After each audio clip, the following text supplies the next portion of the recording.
Our planet is full of life.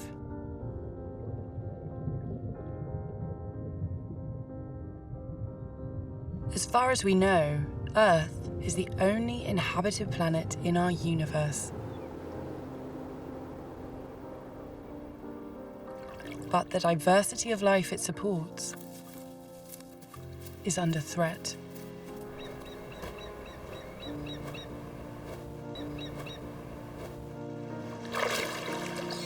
Since the 1970s, we have diminished over 60% of our wildlife and natural habitats.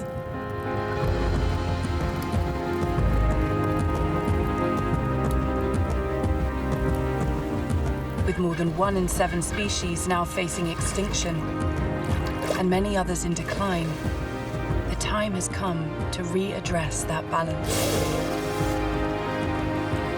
Today, the United Kingdom is one of the most nature-depleted countries on our planet. But now is not the time to despair. As individuals and communities are paving the way towards a brighter future.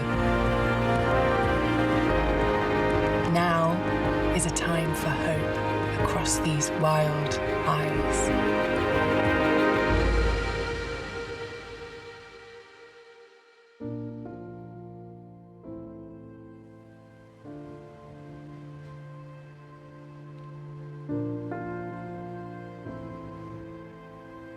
On the Isle of Mull, Scotland, change is in the air.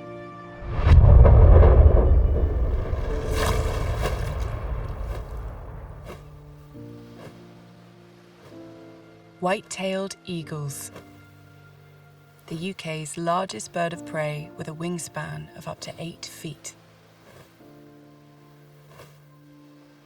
This magnificent bird was hunted to extinction in the UK in the 19th century.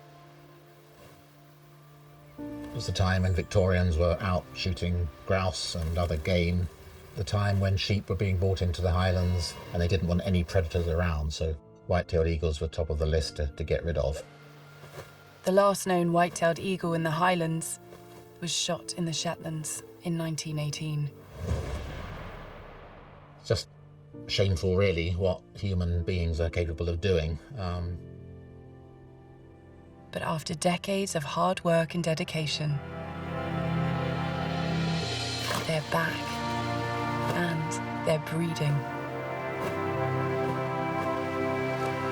For David Sexton and all those involved, it's been a lifelong labour of love. After several failed attempts, the reintroduction programme gathered momentum in the 1970s. And today, their continued work has led to one of the most successful wildlife conservation projects in the world. They brought in 10 birds a year from Norway, from 75 to 85. And they were kept in aviaries on rum and fed and looked after and then released. And that was the beginning of it already. That's how it all started. But these wild birds did not have their peers to learn from. And despite a successful reintroduction, it took 10 years until they saw the first successful breeding attempt from a pair that had settled on Mull. I was lucky enough to be here in 1985, working for the RSPB, when that first chick fledged. We were here as nest protection people, really. At that time, there was always the worry and risk of egg collectors. And it was egg collectors that partly finished the birds off 100 years previously. And so it was an amazing honour to be part of that bit of conservation history, sitting in our little tent on the edge of the loch, looking out, clouds of midges, drizzle, but we were the happiest people in the land, I think, at that time. And that was the first chick to fly in the UK skies for over 70 years. That was quite a moment. The descendants of that matriarchal eagle are still living on Mull today. And 2021 was a record year for chicks. The highest number of chicks I've ever known in my time. And we've fledged 20 chicks this year, which is just a phenomenal result. And those chicks take a lot of feeding, because when they hatch in mid-April, they come out of an egg sort of that sort of size, and a little ball of down that would sit in the palm of your hand.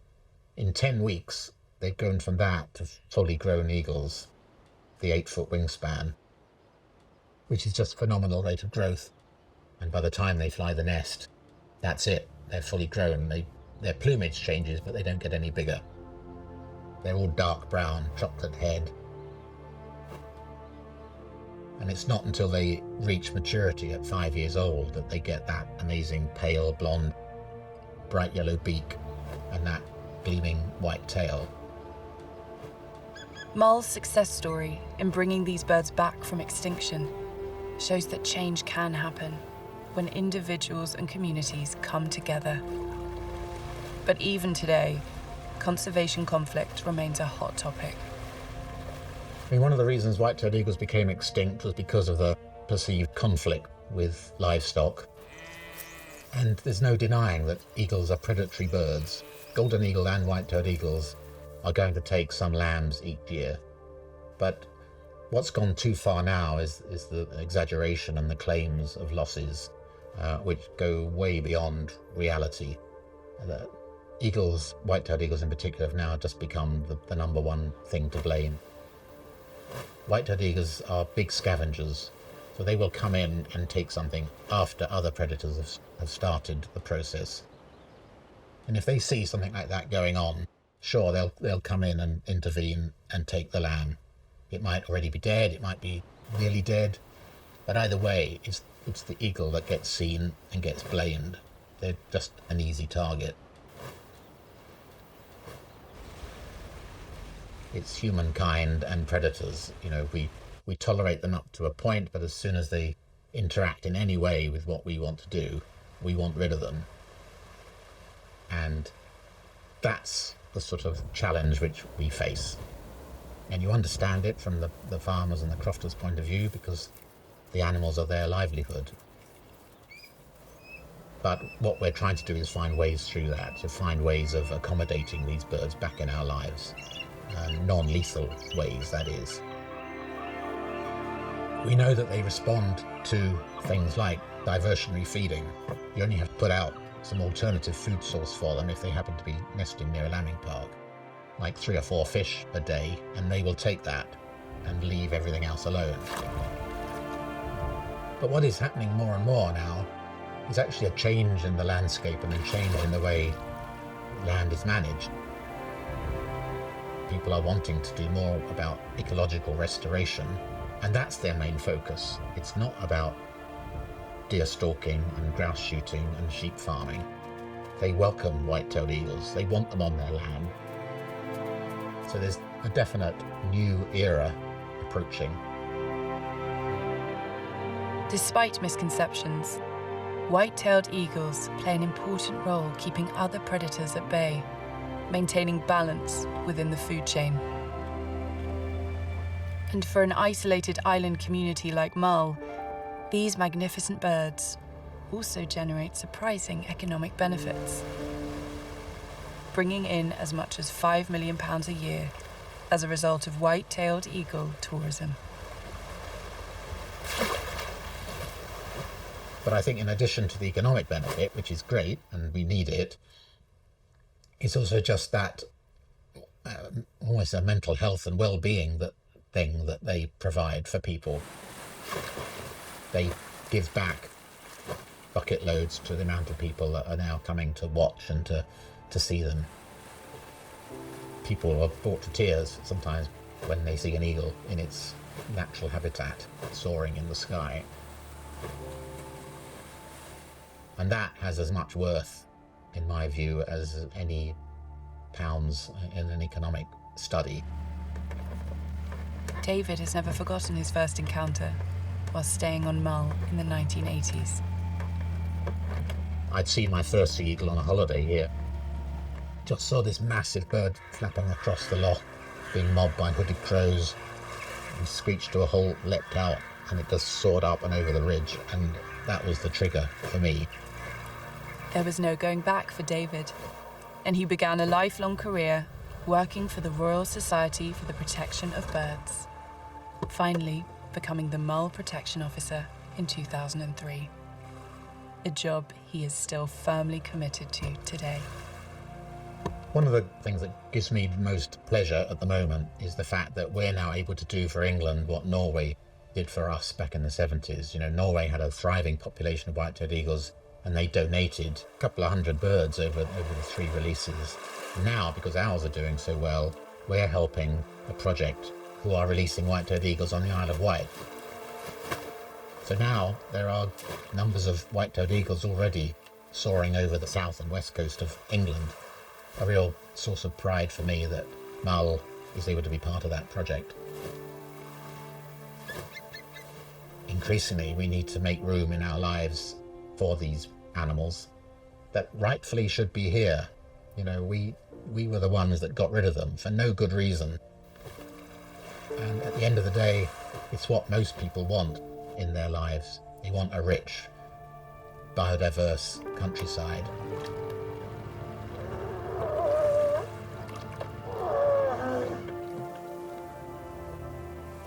I still get a huge kick out of watching these birds, and I do it for hours a week. You know, it's part of the job. I need to know where they are and what they're doing and that they're secure. But I would also just do it because I love doing it.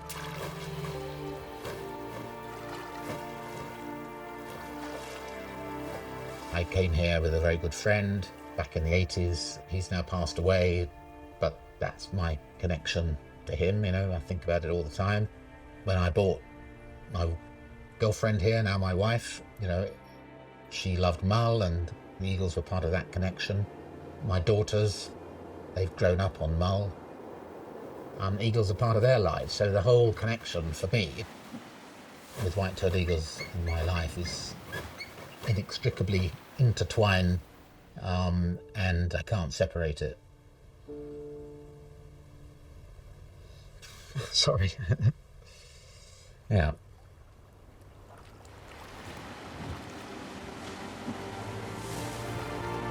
I owe them everything, really.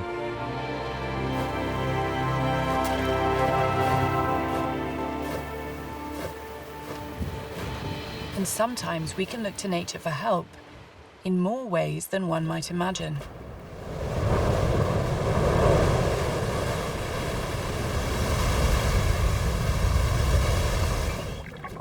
Around the world, news of extreme storms are becoming commonplace.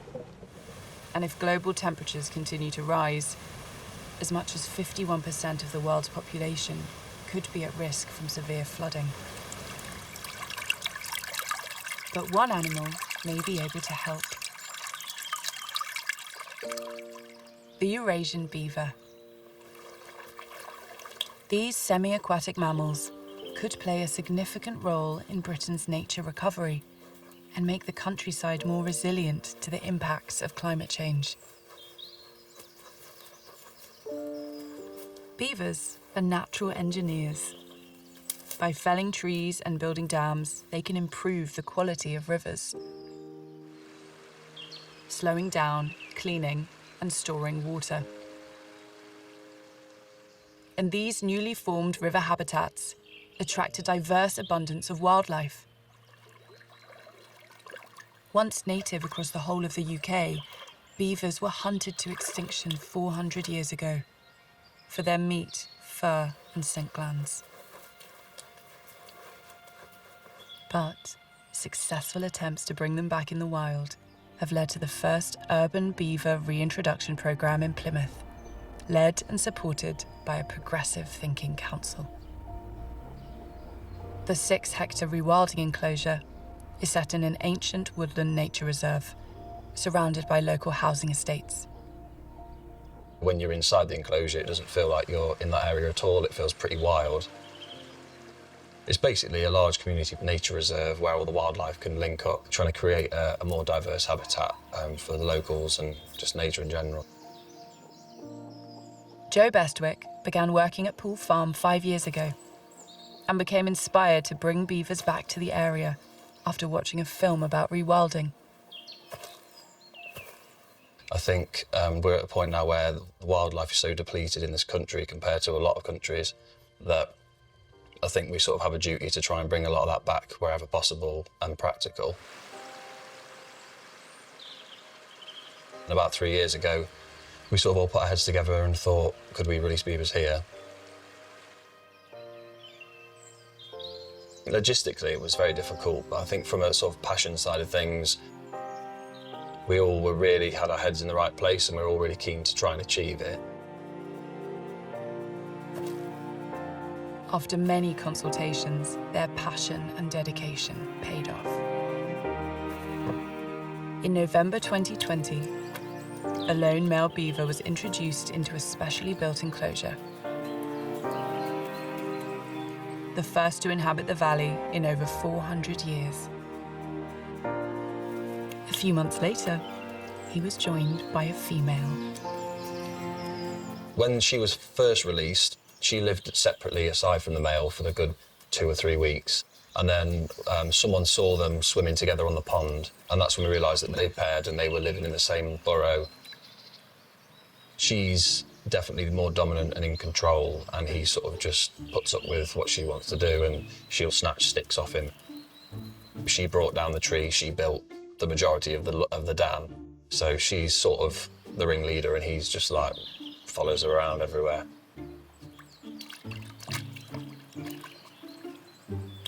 Eurasian beavers can weigh up to 38 kilograms and are substantially larger than badgers.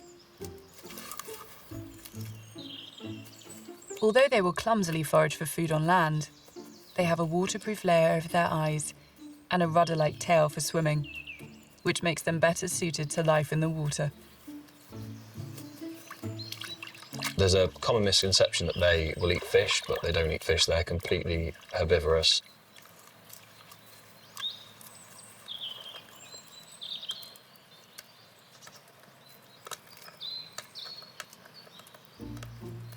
They basically will strip the bark off a tree and they'll eat a thing called the cambium layer underneath, which is basically a really sugary strip that goes all the way through the wood.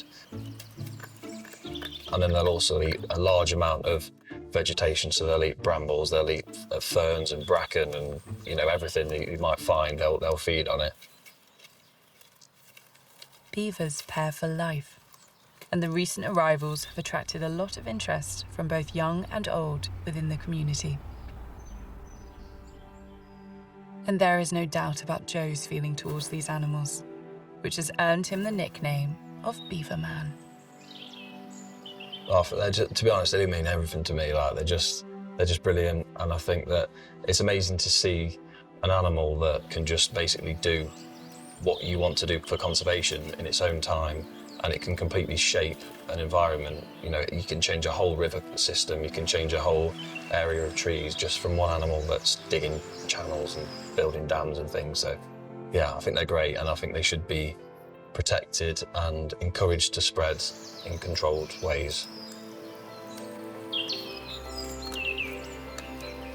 The main reservation I saw was the welfare of the beavers.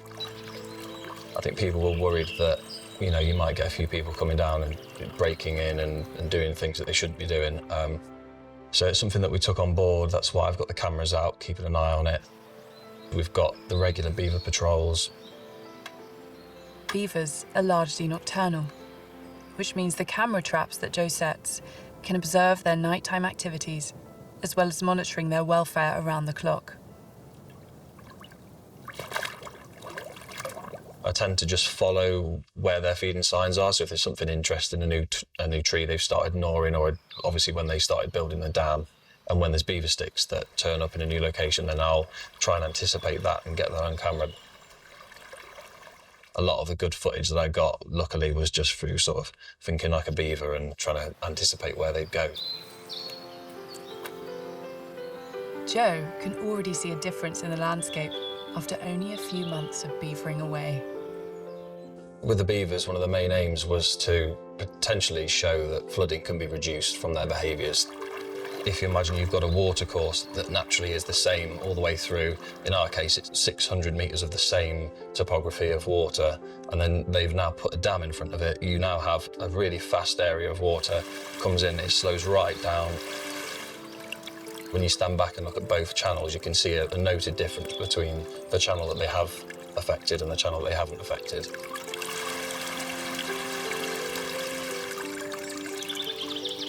As the beavers install more dams and slow water and dig ponds and channels where the water can be stored, that should show that in a big storm event that those big dams should be able to hold water and reduce the amount that flows through the site and downstream. Yet sometimes the journey to a wilder planet can take longer than expected. And in a cruel twist of fate, our story took a very different turn when a severe storm hit the city. The torrential rain caused substantial damage to the enclosure, and both beavers escaped.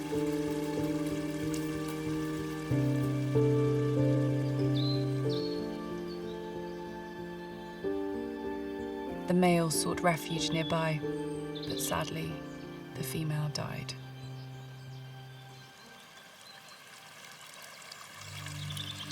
If these architects had been here just a little longer, with more time to build dams and slow the flow of water, then the outcome could have been very different. Joe and the team remain committed to the project and are rebuilding the fences with a new, stronger design. They are hoping to welcome beavers back again in the near future.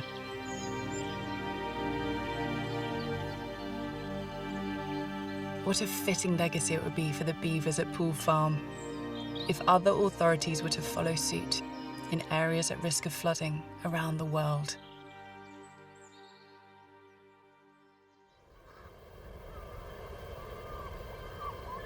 Restoring nature back to its original state is often thought of as a land-based concept. Yet it's the oceans in which all life on Earth depends.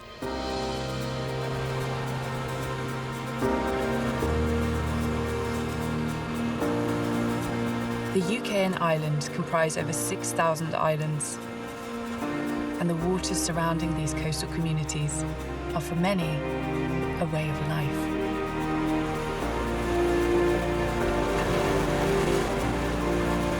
Dr. Isla Hodgson is a research scientist, and the waters around the west coast of Scotland are both her home and her passion.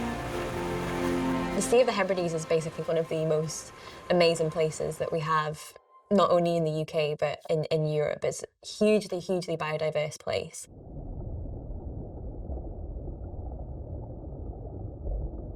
And the reason it's so biodiverse is because of the topography. So around here you get lots and lots of very deep channels right next to very shallow areas.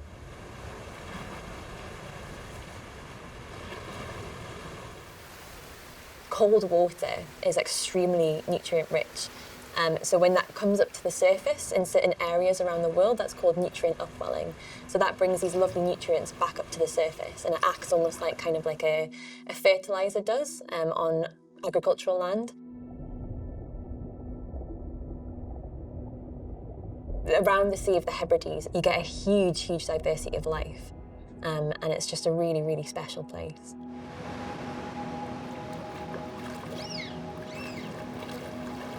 These waters are rich in zooplankton, derived from the Greek meaning wandering animals. This type of plankton contains anything from microscopic organisms to larger species like jellyfish. This bloom of plankton sets off a magical sequence of events, attracting other creatures to come and feed. So you get fish like mackerel, herring, sprat, sand eels. So sand eels are actually the lifeline of the Hebrides, if you like. They're a really fat-rich fish, and that brings all the seabirds and all the cetaceans, all the whales and dolphins. And then that also brings the species that I work the most closely with.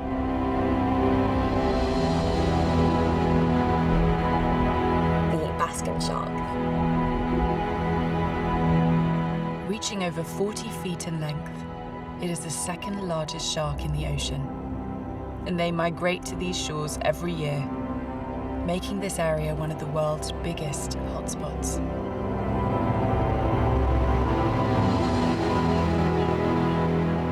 Feeding on the zooplankton, they filter up to 2,000 tons of seawater an hour through their gills, acting like a giant sieve.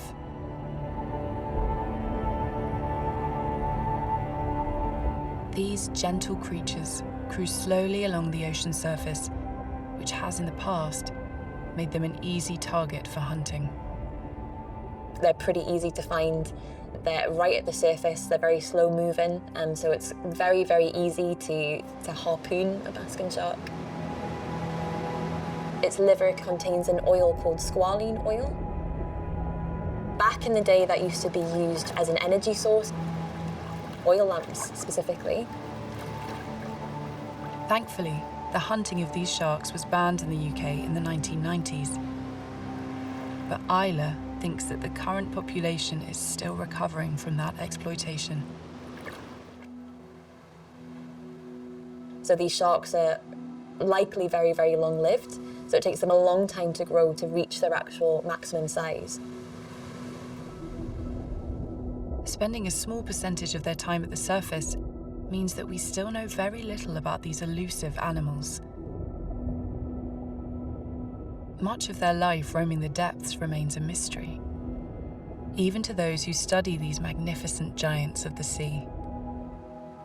We know that the basking shark comes back to our waters every summer, and we know they come back up to the surface to feed on zooplankton. After then, we know that they go back down deep, and they can migrate thousands of kilometers, and they can go thousands of meters deep as well. We don't exactly know what it is that they're doing down there. We've never scientifically recorded them mating. No one's actually ever seen a basking shark giving birth in the wild. And we're only just starting to scratch the surface of what the basking shark's life is outside of the time that it comes back to our surface waters to feed. Understanding their breeding habits and migratory patterns could be key to protecting them from the invisible dangers of climate change. Warming seas, depleted food sources, and pollution are affecting the delicate balance of our marine ecosystems. Sharks are a keystone species, which basically means they play a super important role in the ecosystem. The marine ecosystem is basically a finely oiled machine, so all of the cogs have to be turning for the next part of the machine to work. And so when you see the basking sharks and you see, large populations of them, large aggregations of them, that means that the food's there. It symbolizes a healthy ecosystem. If the sharks aren't there, it maybe signifies that something is going wrong with the rest of the machine. This season saw a worrying and unexpected change throughout the Sea of Hebrides. The basking sharks that normally return year on year were almost nowhere to be seen. There is no definitive explanation as to why this has happened, but it's a poignant reminder of how fragile these habitats truly are. As Isla had all but given up hope, she and her team got lucky. On a late August afternoon, they caught sight of a basking shark and had one of the few encounters in the region that year.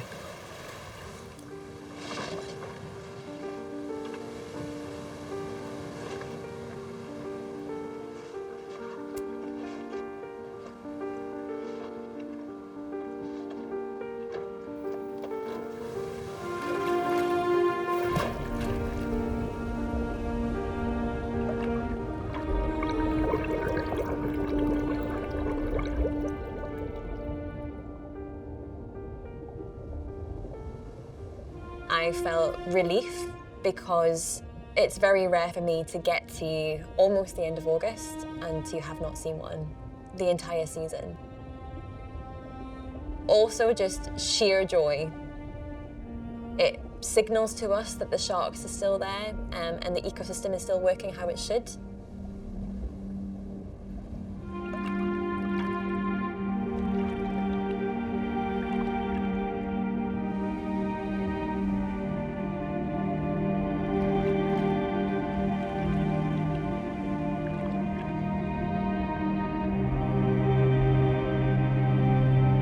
being next to an animal of that size is probably one of the most humbling experiences that you can possibly have. So it makes you feel quite small and insignificant. It almost kind of takes you out of yourself a little bit. They are very, very focused on where the food is. So if you lie nice and still and flat and quiet at the surface, they barely notice you're there. So it's almost like opening a door into a secret world. And you're just a very passive observer. Not only is it a window into a world that, usually we're not part of, but it's also kind of like a door into the past as well. So you're just seeing these animals that have been successful for such a long time, way longer than humans have, and just kind of being in its presence is just so special.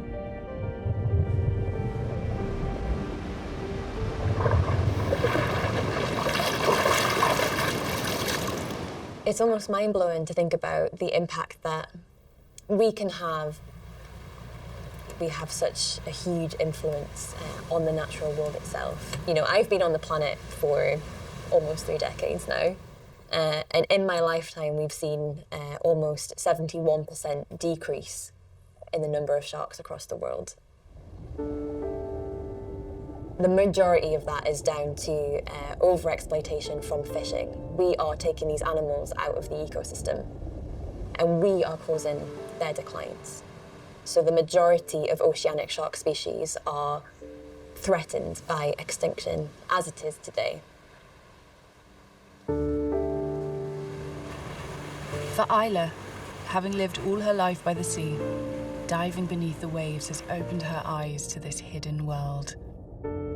For me, it's a really magical experience, and it's also kind of where I feel most myself. When you're under the waves, you kind of don't really get a chance to think about much else other than kind of what's around you.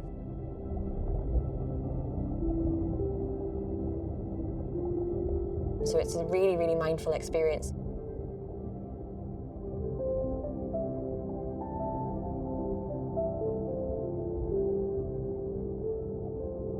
You don't have, emails pinging in the background, you don't have your phone in your back pocket. Where you just kind of switch off from all of that life on land and just become completely immersed in this other world.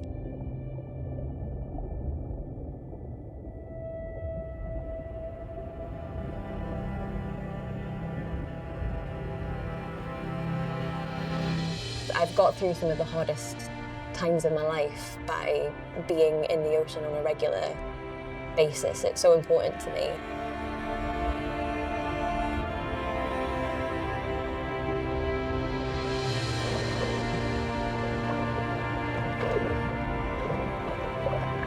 There's a reason why people who have been through trauma or have been through really difficult times actually, seek out the water for kind of physical and mental therapy.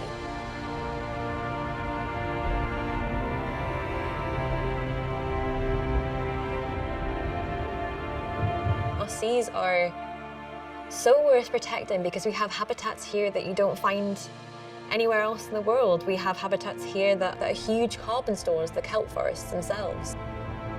They're not just beautiful, they're not just nursery grounds for juvenile fish, they're actually also storm defences, and they're also natural carbon stores. These are all things that can benefit us, as well as, just serving a function within the marine ecosystem. There's a lot to protect, and a lot that needs to be done, but we can start by just showing people how much there is, and what we actually stand to lose.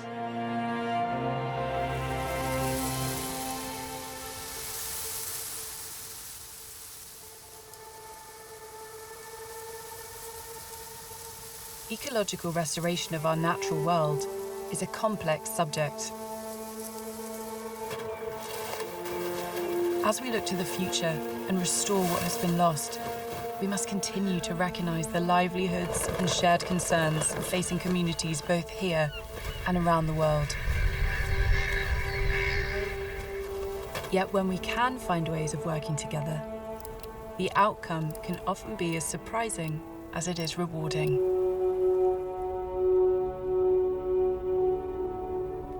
A groundbreaking project at Wallasey Island, England, is living proof of how urban environments and the natural world can thrive together.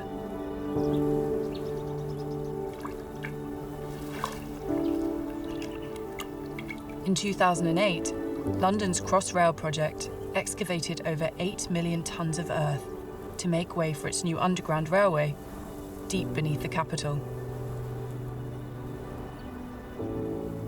Working in partnership with the Royal Society for the Protection of Birds, 3 million tonnes of that excavated earth was relocated to help create an expansive coastal wetland. The most innovative project of its type in Northern Europe. By raising the land above sea level, they created a new intertidal area of salt marsh islands and mudflats, covering 115 hectares, as well as a network of creeks, saline lagoons, and large areas of grazing marshland, which is managed by some four-legged locals.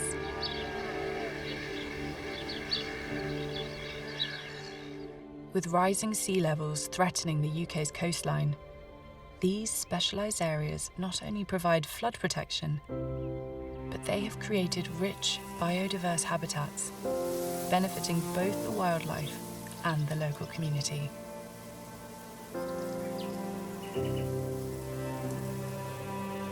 Wallasey Island is now home again to large populations of native and migratory birds, and has become a conservation area of international importance.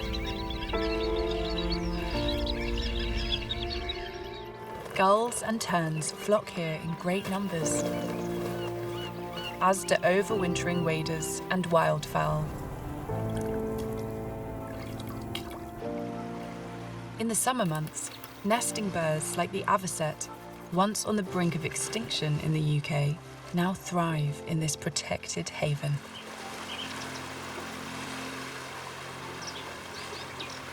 Their return is one of the most successful conservation stories in recent years.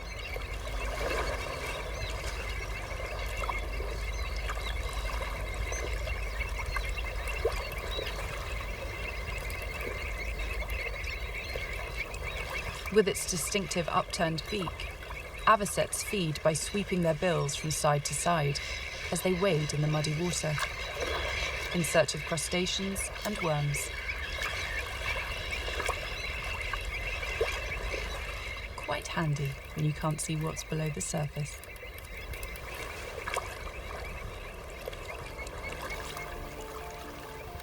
The birds only pair for the duration of the breeding season,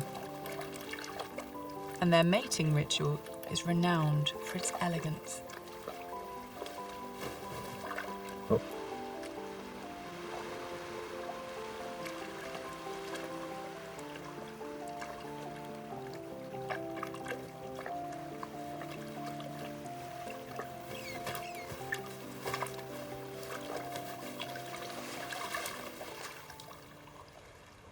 Elegant and balletic they may be, but these birds are also known for vigorously defending their territory.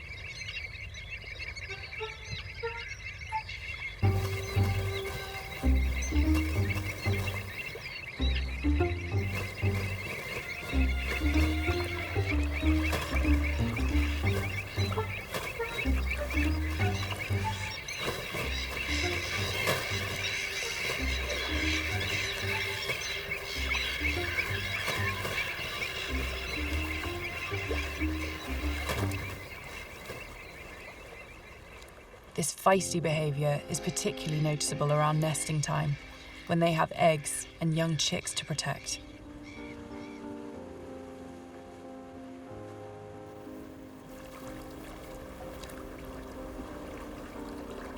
Within hours of hatching, these little fluffy chicks are able to feed themselves, under the watchful eye of Mum and Dad. But it takes several weeks until they're fully fledged.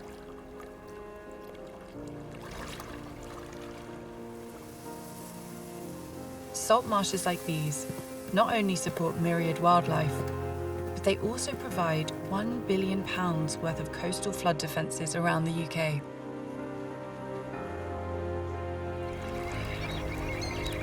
The success of this project shows that we can find solutions beneficial to both industrial and natural environments. Sometimes we just need to think in new and refreshing ways.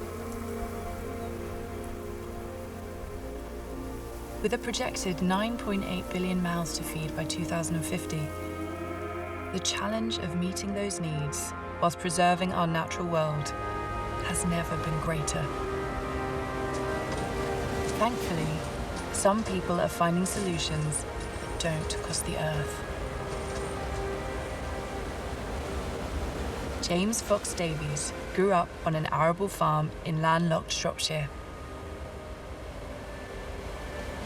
The desire to investigate sustainable food production led him to return to his farming roots, but this time it was aquaculture. So when people ask me what I do, I usually say I grow things in water. When a local mussel farm came up for sale in Cornwall, James found himself at the cutting edge of sustainable farming. People talk about sustainability, it's a bit of a kind of buzzword, and kind of trying to get behind what does sustainable mean. And for me, it's how do you produce this protein that we all need, have a farm that you can increase the size of it, kind of scale it so that you can produce more and more, but without having a negative effect on the environment. Mussel farming has been around the UK shores for hundreds of years. And although it is a traditional low-impact form of farming, it's not scalable. There are problems with the traditional method of farming shellfish, so mussels and oysters being grown on a riverbed or a coastal area of the UK. You are going to be relatively close to point sources of pollution. That's always going to happen. You can't kind of 100% guarantee the purity of the water in certain areas of the coast. However, one thing you can say is as soon as you start to go a mile, 2, 3, 4, 5 miles off the coast, the water becomes more and more pure, so you are growing your product in a pristine environment. James farms the mussels using a technology developed in New Zealand called the long line and dropper system. Wild mussel seed is collected out at sea and grown on cultivation ropes suspended from an anchored line. Those mussels then grow over a period of time. There's a bit of husbandry, so partway through the season what we'll do is we'll pull them out when they get to a certain size. The mussels are graded and put back out onto the ropes in biodegradable organic cotton socking, where they are left to grow until harvest time, 18 months later.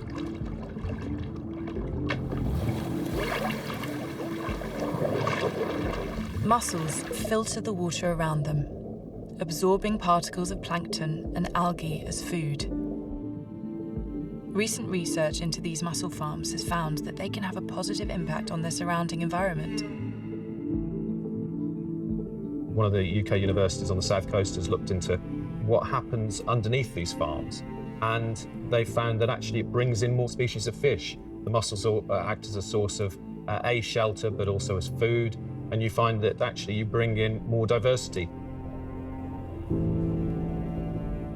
Another kind of criteria that I use for sustainability is if we pulled that farm out, what would happen to the environment? And I think the answer has been proven that if you pull that farm out within 3 years, you could go back to that site, back to the seabed, back to the area that it was in, and there would be no effect. You would really struggle to tell that there'd ever been a farm there. As well as cleaning the surrounding water, mussels also sequester carbon into their shells, giving this rich natural protein source one of the lowest carbon footprints of any grown food. Away from pollution, these mussels grow quickly and are often much larger than their bed-grown counterparts, A lot of the time, if you look at them from underwater, they'll just be open in the water column, feeding constantly. And sometimes they get so fat that actually, when we pull them out of the water, they try and close, they can't. I mean, that's a great example of just a really kind of efficient animal that is really feeding very well. As the global population increases, James believes that aqua farming has the potential to offer sustainable solutions to the pressures facing food producers. There's definitely a worldwide appreciation that we're at our limit with fish, and it definitely will be taken up through aquaculture. It's just, it is that simple. There is technology now that wasn't here 5 years ago, which allows us to pretty much grow any shellfish or finfish on land. James thinks that we could even see traditional livestock farmers branching out and opening their own niche aqua farms in the future. It's not as bonkers as it maybe sounds now. Maybe it's just another product, and they do sheep and they do cows and they do tropical shrimp. We'll be looking back in 20 years thinking, of course, that's the way we're going to do it. And that particular farmer sells to the local restaurants as he does with his lamb at the moment. That is, I think, to be determined where we go with this kind of new technology. Our urban environments may even become home to ocean farms in the not-too-distant future, allowing our seas to recover and replenish.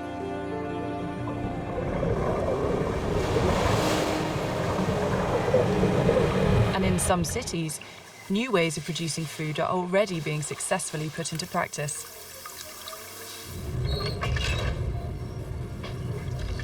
In the most unlikely of places. Startups and businesses like London-based Growing Underground have drawn inspiration from other cities around the world by growing food vertically in disused underground spaces with no natural daylight. By using low-energy LED lighting and hydroponic techniques, which require no soil, this type of agriculture is unaffected by weather or seasonal changes.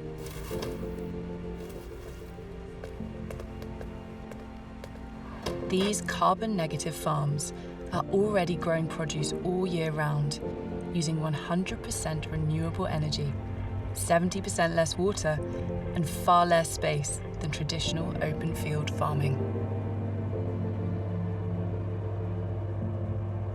These fresh microgreens are grown pesticide-free.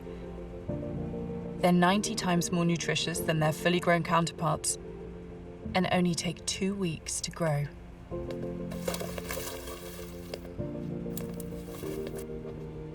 Located beneath the bustling city, this farm can deliver to local businesses and homes within 4 hours of being picked and packed.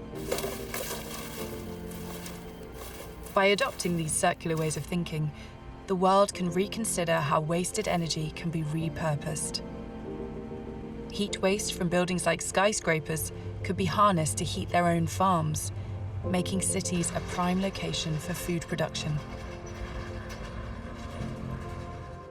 As 80% of our food will be consumed in cities by 2050, implementing these new urban farming techniques could enable rural farms to rewild their land and return to nature. And when land is left free of human disturbance, wildlife will find its way back, even if only for a few months of the year.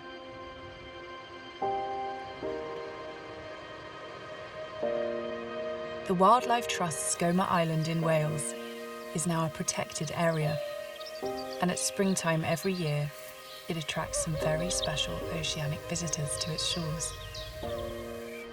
The Atlantic puffin.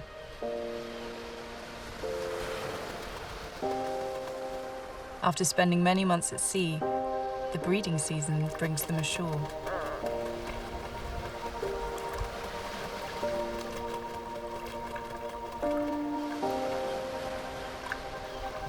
It's a highly synchronized event, with some 450,000 puffins returning to the UK coastal waters year after year for this momentous occasion.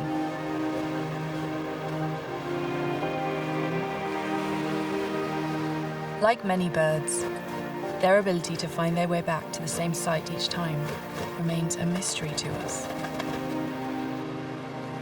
forming vast clifftop colonies along with many other species, Skomer is a fantastic haven for ground nesting birds.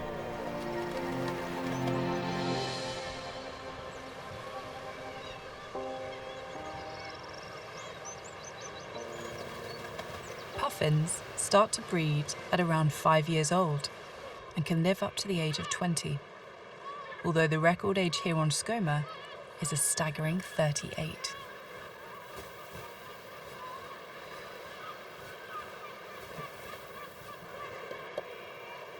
Puffins pair up before coming on land and often mate for life.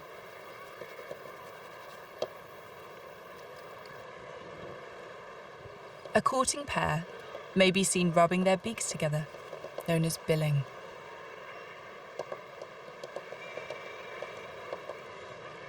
Unlike many birds, puffins build underground nesting burrows, where the female will lay a single egg. Both parents incubate the egg, and when the puffling is born, feeding duties are shared. Sand eels are the staple diet, and with the chick needing up to 8 feeds a day, it's non-stop for the puffling's parents.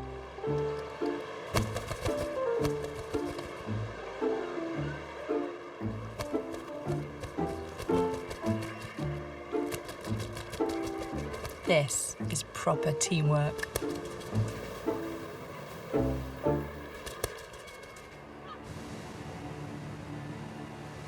But opportunists are never far away. While some choose to take flight, others run the gauntlet back to the nest.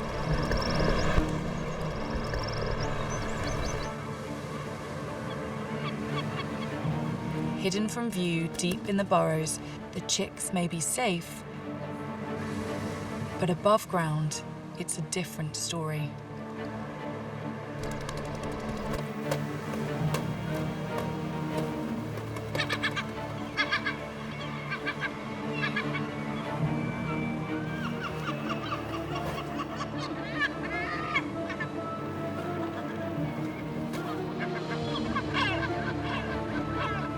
The gulls ambush the parents returning to the nest with the latest catch.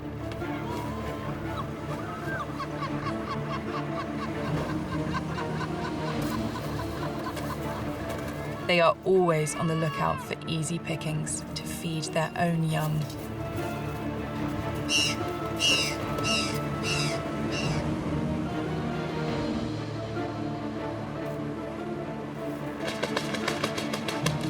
Building their nests close to the cliff edge means they can come and go quickly, reducing their chances of being ambushed.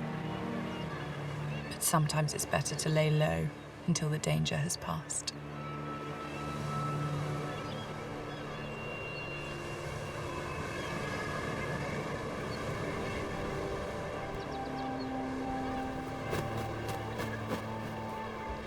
Finally, the coast is clear.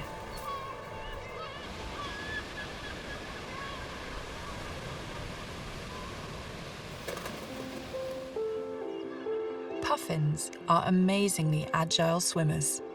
Moving at great speed in the water, they can dive to a depth of 60 meters.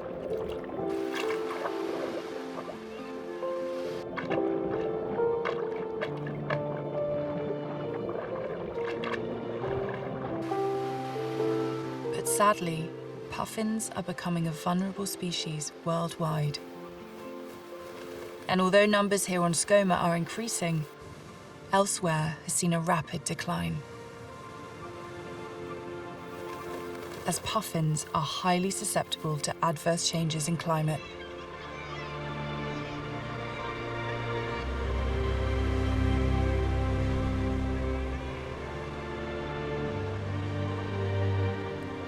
With the UK being home to 10% of the world's puffin population, addressing the issues of climate change is vital to give these 10-inch wonders a fighting chance.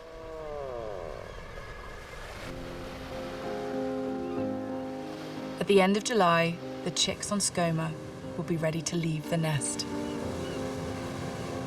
Sentry duty ends for the parents, and after weeks of being hidden in the safety of their burrow, the fledglings will leave the nest under the cover of darkness to avoid any predators. Without mum or dad. The entire colony will leave the island at the same time to overwinter in the open seas. And with a bit of luck, they'll be back again next year. Preserving our existing biodiverse ecosystems, both on land and at sea, is just as essential as reintroducing new ones. After all, the UK is already home to many natural wonders, and it's within our power to keep it that way.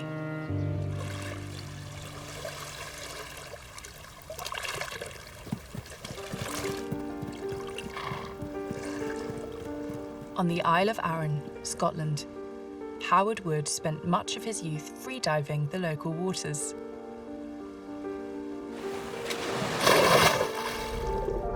Diving to me is just freedom. I always feel when I'm diving that I'm exploring. There's no other feeling like being free and down there. You do get the odd dive where the sun is out and the visible is great and you're looking underwater and you just do not want to get out of the water. It's just so fantastic. I started diving as a teenager, and what I would see in the 1970s, at that point I didn't really appreciate, because that was normal. All the things on the seabed, all the crabs, all the seaweeds, all the fish. But what wasn't normal was 10, 15 years later, all these species that we had become used to started disappearing. And this wasn't happening slowly, this was happening over just 2 or 3 years.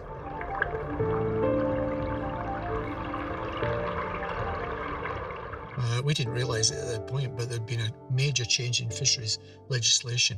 So our seas were being denuded week on week, month on month, year on year. And as divers, we could see that through the late 1980s. And local people going out fishing, angling, struggled to catch anything but a few mackerel. It didn't seem like anywhere was doing anything about it. Howard took the matter into his own hands. With close friend and dive buddy Don McNeish, they set up the Community of Arran Sea Trust, known as COAST, in 1995, with the aim of reversing the decline in Arran's marine habitats. Landlash Bay is no different from any other bay or any other sea loch in Scotland. What's special about it is that for 20, 25 years, the community working with Coast have empowered ourselves to persuade as many people that we can that we need marine protected areas. Issues with that is that people who are not divers are not that keen or willing to want to think about protection of something if they can't see it. But this underwater world is unique and wild. There are more animals than there are plants, and the animals can grow colonially, like hydroids and soft corals and bryozoans. Now, until I was trained 20 years ago in sea search, I just thought there were other bits of seaweed, but actually these are animals. You can get some species that will land and attach themselves to tidal areas, and the tide brings their food to them as it goes back and forward. So I can't think on land, that doesn't really happen. We don't have animals stuck to the same spot. So it takes you quite a while to get your head around the complete differences between the terrestrial environment and the marine environment. The journey they embarked on 25 years ago was not for the faint-hearted. We honestly didn't realise how long it would take. We just thought it was such an obvious, simple idea. You know, like if we close a bit of the sea off from fishing, it should recover. But we didn't realise that there would be all these vested interests. We had to learn how to lobby Parliament. We had to learn how to use the media. We had to learn how to start surveying the sea. We've persuaded people by education. It's quite simple. It's only once we did a lot of community engagement and got the community on board that the officials start realising, well, we've got to start taking them a bit seriously. After 13 years of campaigning, Lamlash Bay became the first community-led marine reserve of its kind in Scotland. And since 2008, an area of 2.67 square kilometres has been protected as a no-take zone. An area where no extraction of life or resources is permitted. We are now seeing that we will have more no-take zones in the next 10 years. I mean, it really is great that, you know, we trialled it and the proof is there. The proof that this benefits communities, fishermen. The figures are much, much better than I would ever expected. And these are not my figures, these are figures from university researchers.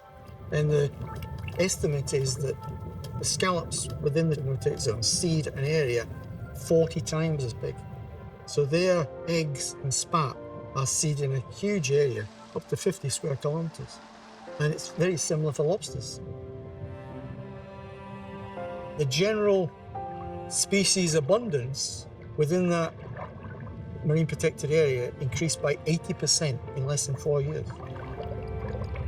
It goes to show that if you take away the most destructive, unsustainable forms of fishing that are dragging away at the seabed, that the environment bounces back, and it actually bounces back pretty fast. You know, you're starting to see things within 3 to 5 years, and within 8 or 10 years, you know, you're starting to see real recovery. But you're not going to see that recovery until you actually put these things in place. And we need to put them in place as soon as possible and stop the delays that is happening at the moment.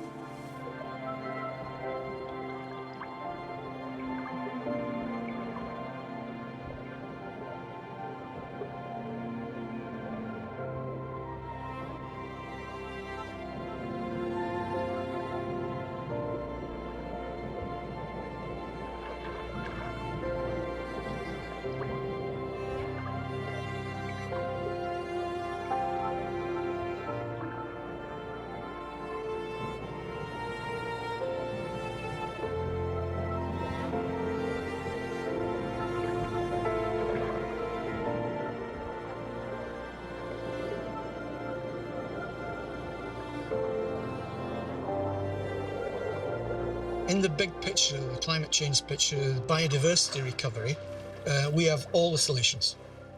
Every solution is there, but there's only a lot of hope if policymakers, leaders, start actually following the science. We need to start looking after the environment, especially for me, the marine environment, for the sake of our kids and the next generation.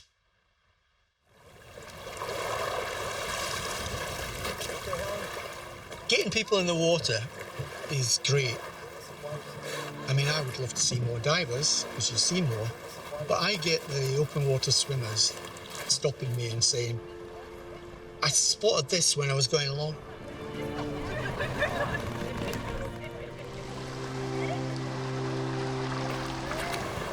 So the more you get people in the sea and the more you get people looking, the more people are interested, and the more they appreciate coast, and the more they're able to protect what we've got.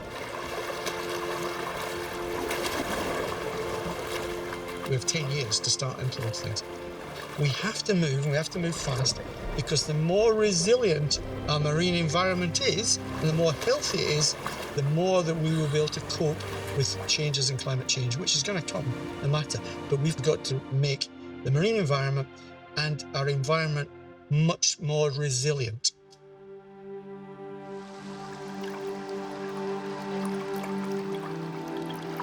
For individuals wanting to do something, there is always things you can do, whether it's beach litter picks, whether it's doing snorkels.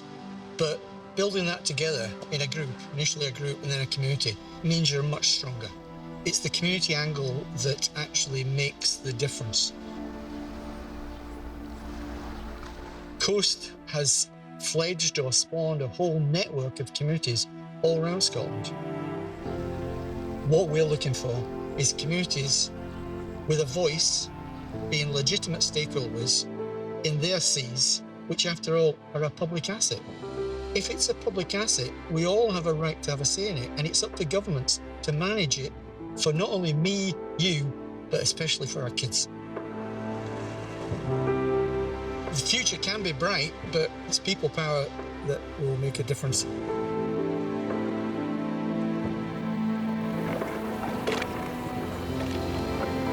Howard's passion for protecting the local marine environment and inspiring people power led to him being awarded the prestigious Goldman Prize in 2015.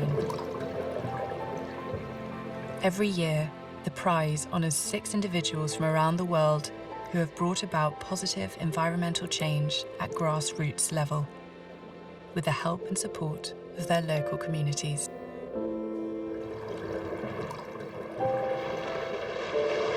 What amazed me was I thought, these are incredible people. I don't see why I'm actually here. You know, these people were battling in rainforests, they were battling governments. I mean, it was absolutely incredible, some of the things they were doing.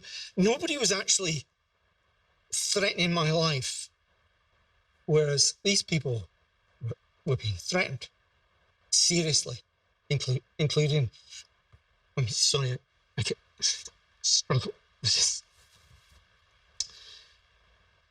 One of the winners was shot dead within 11 months, who I knew very well. So, you know, we have nothing in comparison to people around the world who are being shot, killed for just trying to protect the planet.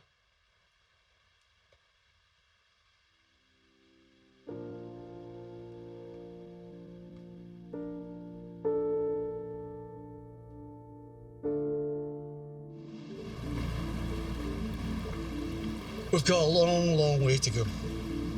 But as we know in long life, you've got to make a start somewhere.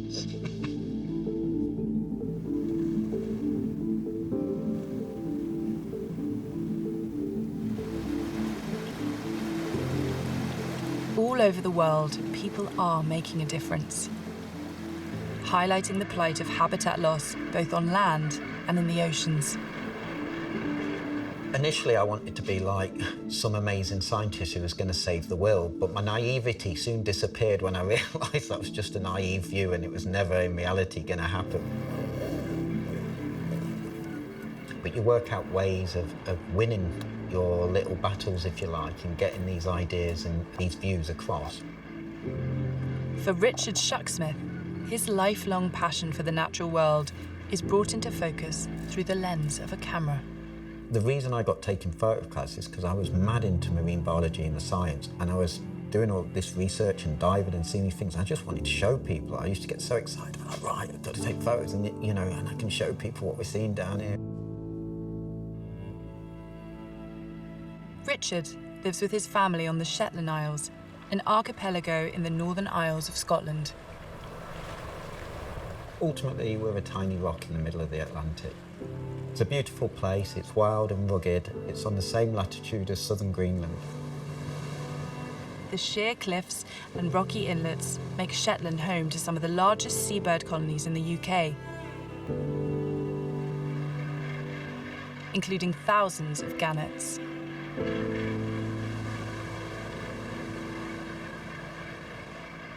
The vertical rock face makes an ideal nesting site and offers them safety from predators.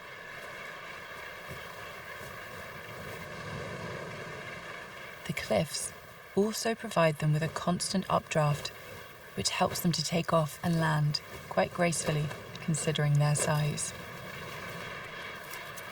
The northern gannet is the largest British seabird and can weigh up to 3.5 kilograms.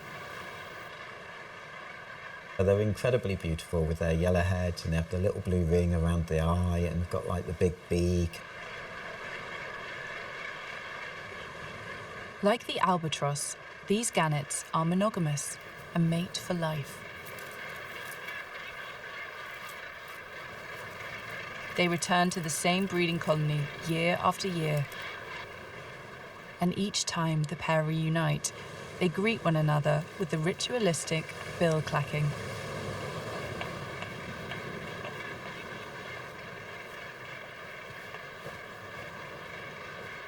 The female will only lay one egg, which hatches after 5 or 6 weeks. Responsibilities for their young offspring are shared. When one parent goes fishing, the other remains on guard at the nest. The oceans are huge, so not everywhere has a mackerel in it, so the male have to travel sometimes hundreds of kilometres to go and find these shoals of mackerel. But the baby gannet, called a cougar, will never be left alone. They do look very prehistoric, like dinosaurish really in many ways. They go through several molts, through this fluffy white stuff into these sort of black waterproof feathers, if you like, for being out at sea. For the next 3 months, the parents will feed the cougar a rich, oily diet of regurgitated mackerel and herring.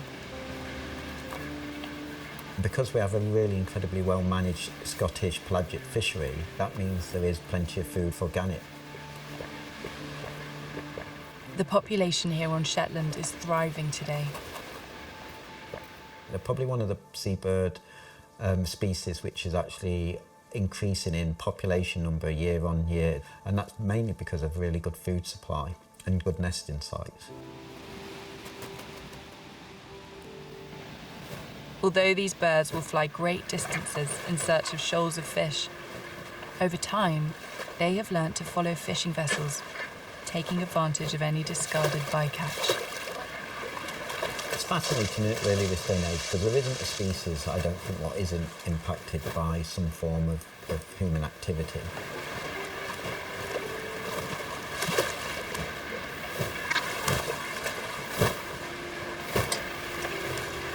The more direct and obvious effects is like the fishing rope, the fishing line, the plastic in the ocean, what you see caught up in the nests and so on. Gannets will build their nests on the sheer cliff face, using the natural materials around them.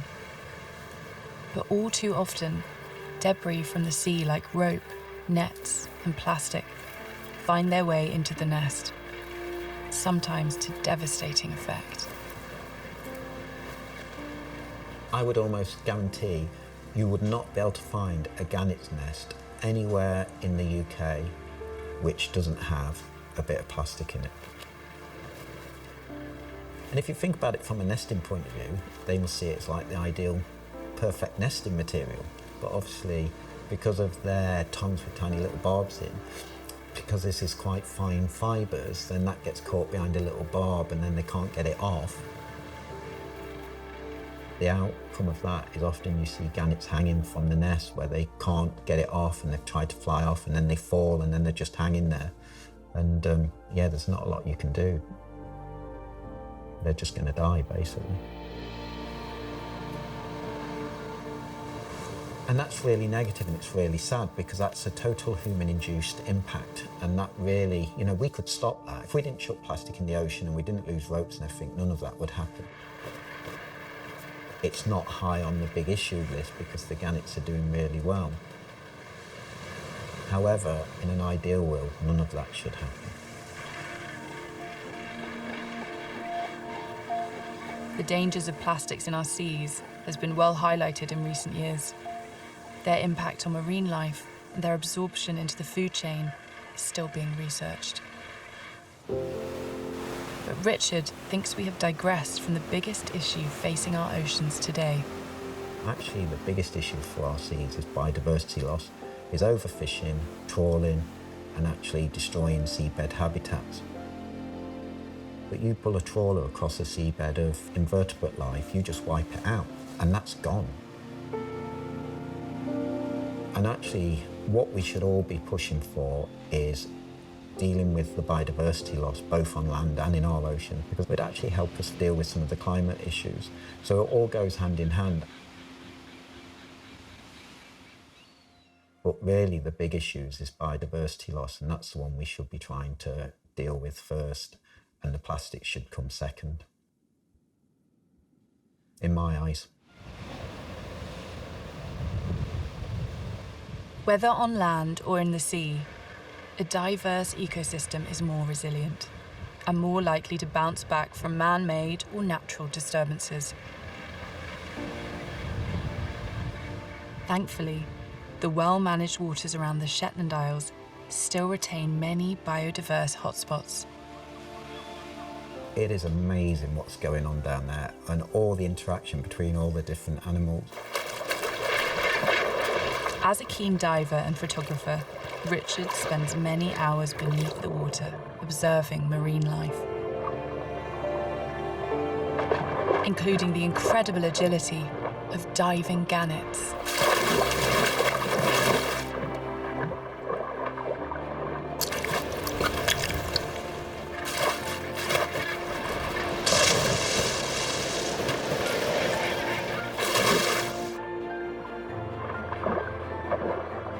What I always find fascinating with gannets is how they impact the water.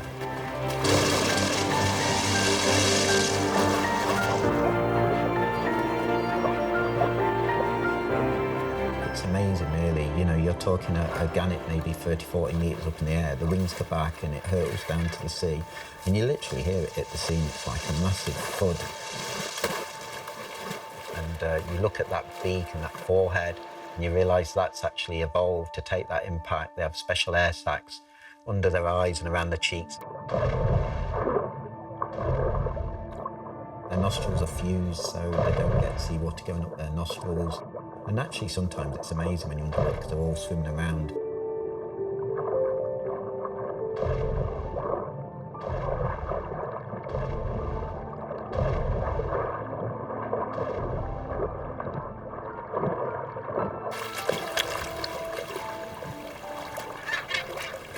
With the ability to fish in a pack of up to 1,000, they break the surface like a streamlined torpedo.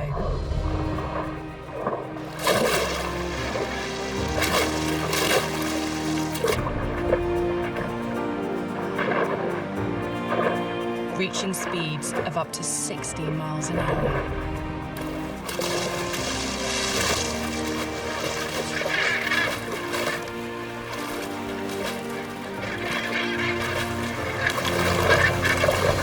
Swallowing their prey whole, they use both their wings and their webbed feet to maneuver underwater.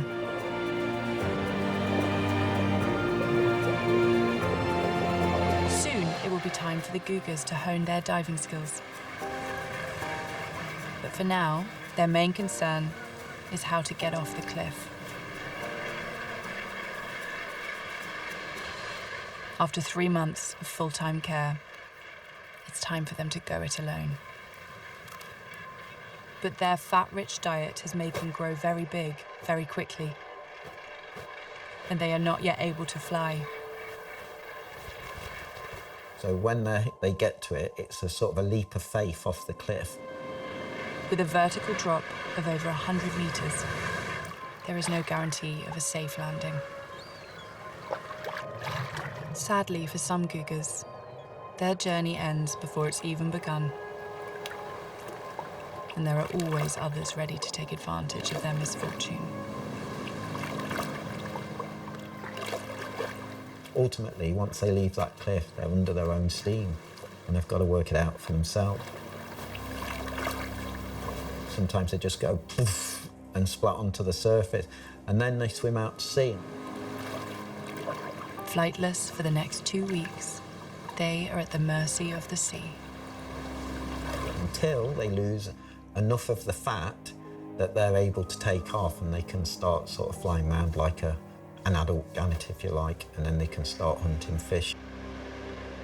It's really interesting because you wonder, how does the cougar know how to dive? His parents have never showed it. And you're watching all your adults diving into the sea from 30 metres at 60 miles an hour, and you're a bit like, all right, I'll give that a go then. Or is it just in you that you're just like, in you go.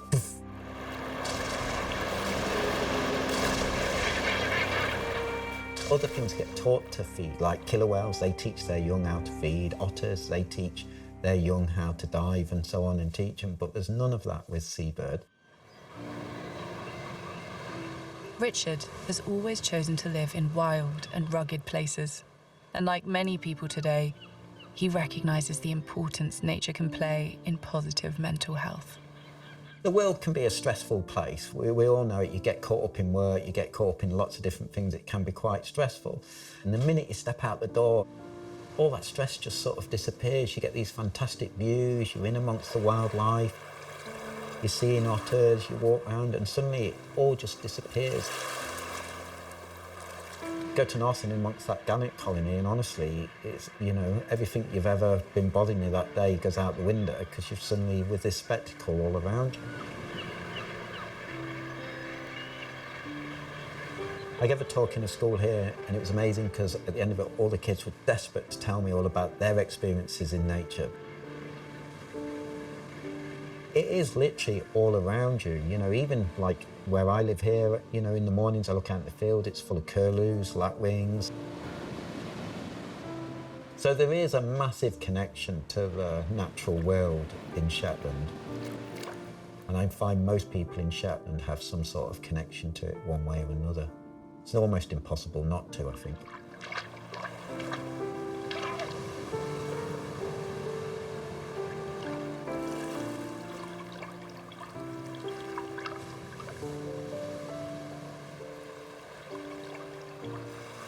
Because we're wild, we've got the sea all around us. In Shetland, you know, we even have otters in the middle of Lerwick. It's everywhere. The killer whales go through Lerwick Harbour. You know, you suddenly get sort of several hundred people lining the shorelines watching them go through. There's some things which are really good at engaging people, and I think sort of cetaceans and things like killer whales are really good. But ultimately, I think with the way the population's going size-wise, we need a global effort which comes from government. I wish I could go forward like 1,000 years, or, you know, and see what the future actually really does look like. You know, maybe I'll be surprised and humanity will have come together and it will have all changed. But, you know, ultimately, you just have to go out there, enjoy nature, be out in it, try the best you can to reduce your impact as maximum as possible, and try individually to do your bit.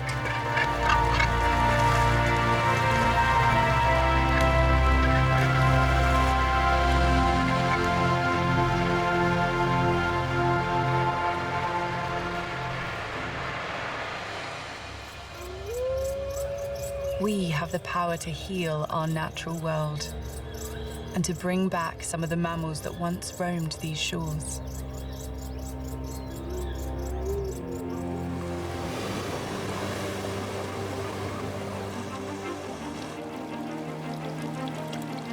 With their help, we can reshape and restore balance to our ecosystem in ways these wild isles have missed for so many years.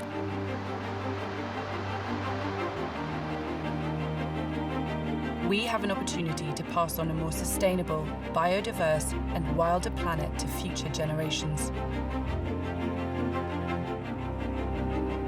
Can these few, yet vital success stories pave the way for a brighter future for all life on Earth?